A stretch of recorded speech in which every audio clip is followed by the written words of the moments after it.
This is the Insta360 X4, a 360-degree camera capable of shooting 8K video in stunning detail. With its rugged and waterproof design, you can take it with you anywhere, constantly capturing everything. But is this the ultimate travel and underwater camera? Find out as I tell you about all the things I really like about this camera, and then 3 things I don't like so much. So stick around to the end of the video to get my full impressions. First off, this is a review aimed at underwater use, so let's talk waterproofing. On its own, the X4 is waterproof to depths down to 10 meters, matching most other action cameras with its IPX8 rating. This makes it perfect for water activities such as snorkeling and duck diving. If you want to take it deeper, you can by placing it inside the invisible dive case. This allows you to take it all the way to 50 meters, allowing for scuba divers to take these cameras with them down deep. The X4 can capture video at up to 8K 30 frames, which is quite a bit of pixels to be working with. This opens up a variety of different shots and crop factors such as cropping for horizontal or vertical video. When shooting in 8K, the image looks really great even after cropping and exporting in 4K resolution. The details are rich and the colors vibrant.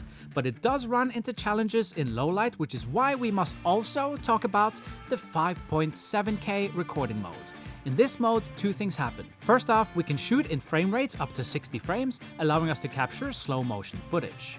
However, if you keep your frame rate normal, the 5.7K mode allows for better low light recording, which we will talk more about later. Because before we get to that, I need to show you a trick that will help you get better underwater shots using this camera.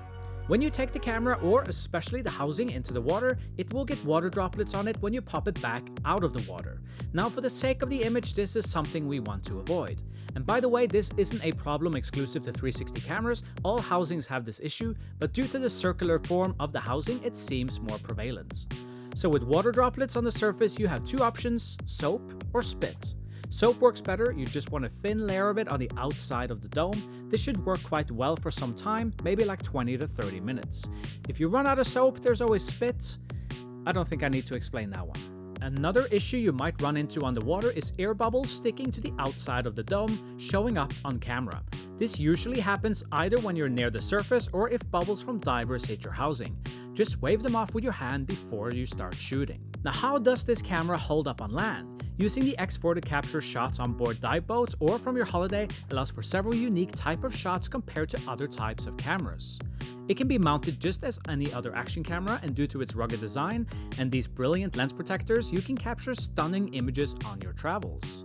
One of the reasons I also consider it both an underwater and travel camera is the excellent battery life. You could easily take this shooting in the water and have more than enough juice to keep shooting afterwards too. On a personal note, I find it to be a fun camera to mount to my larger camera rig for some BTS footage or to get the occasional selfie, because we have to talk about the selfie. Using various mounts and toys, you can get some really unique and interesting shots of yourself while doing any kind of activities. And chances are most of those activities will be in shallow water, so let me assure you that my experience here is nothing but positive. When I'm snorkeling and duck diving, I've been using the camera in 8K and I've not had any issues when it comes to image quality or low light. One of the really impressive things that I've experienced so far that I wasn't expecting is how good this camera deals with flickering compared to literally any other action camera. This is a common problem in high contrast scenarios, but the X4 handles this extremely well. When it comes to scuba diving, I have to mention low light performance. Now, for what it is, I think it actually captures footage down deep really well. But you can tell that there are some limitations, and like for example in this shot, you can see that the shutter is really lagging, almost creating like a drag effect. Mind you, this is captured quite deep at about 25 meters in quite murky waters, so there isn't much light penetrating down this deep. In situations like this, I've learned to switch over to 5.7K and I get much better results. So make sure you predict your dive and perhaps choose 5.7K regardless if you're planning to dive down deep. Another issue that you might run into is corner sharpness, a very common problem with underwater cameras. The effect of this will ultimately depend on your crop, as you can always zoom into the footage a bit to clear the unsharp corners. However, considering this is an action camera, in most situations this is not an issue at all. Chances are your camera will mostly be moving, and all that movement lends itself to hide any optical imperfections from the viewer. Finally, once you've captured your footage, you have a couple of different options for editing. The X4 supports wireless transfers to your Android or iOS device that runs in the background, like you can use other apps while you're importing. Now, if you're a frequent flyer on this channel, you know that I always prefer editing on a computer, so let's jump over to the Insta360 Studio app and go over some of the settings. Here's my third complaint about this camera, okay, and it's not really a complaint at all, it's just a realization that I need more storage space.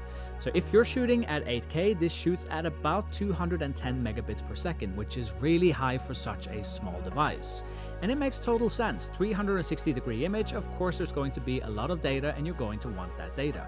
Once you've imported here, you can select different options for stitching depending on how you shoot your footage. The software usually knows which one it is though, and is usually selected by default, which is great. There's also options for color, and due to a recent update, you now also have more options to adjust the image within the Studio app itself. For shots near the surface, I don't find you need to do much to the colors, but once you go down deep, try activating Aqua Vision 2.0, which can make quite a difference to the colors of your shots. To choose your ratio, check the button here and then start framing your shot using keyframes. Here you can take full advantage of your 360 video by animating pans, tilts, zooms, and rotations. On the phone and tablet versions, there's also these preset movements that you can easily apply to your image, creating unique looks in seconds. I have to say, I had no experience with 360 cameras leading up to using the X4, but I find it to be an extremely impressive camera. Being able to capture unique images at this level of quality is something new and unique, and especially so for underwater. And the price point is tempting as well. The dive bundle includes the camera, of course, plus the underwater housing, and both the invisible selfie stick and a floating stick with a bunch of other accessories, all for about $698 US. Optionally, if you're not planning on taking it deep, you could also just get the standard bundle, which is about $529 and also includes the selfie stick. If you want to get yourself the best 360 camera on the market right now, go check out the link in the description below for more details.